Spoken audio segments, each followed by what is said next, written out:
আমরা সারা বছর ধরেই রোড সেফটির উপর অনেক কাজ করি।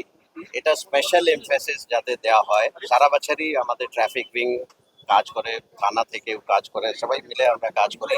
রেজাল্ট আপনারা দেখেছেন, লাস্ট ইয়ার থেকে আরও কমেছে। আমরা আশা করছি রিমেনিং 6 মাসে ফ্যাটালিটির সংখ্যা আরও কমবে, কিন্তু স্পেশাল এফার্ট সবসময়ই লাগে।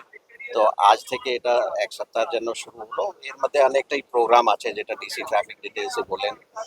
স্কুল স্টুডেন্ট সবাইকে, পাবলিকে এর মধ্যে ইনভলভ করা হবে। চেষ্টা এটাই থাকবে যাতে যতটা সম্ভব হয় প্রাণ বাঁচানো যায়, এই চেষ্টা। লাস্ট ইয়ার প্রথম 6 মাসে 92 ছিল। এই বছর প্রথম 6 মাসে, আজকে 1 জুলাই আছে, প্রথম 6 মাস গতকাল শেষ হয়েছে। এই বছর এখন অবধি 84 আছে। সো লাস্ট ইয়ার থেকে কম্পারেটিভলি এই 8টা কমেছে। So it is a good effort. আমরা আশা করি আর 6 মাসে আরও এটা কমবে।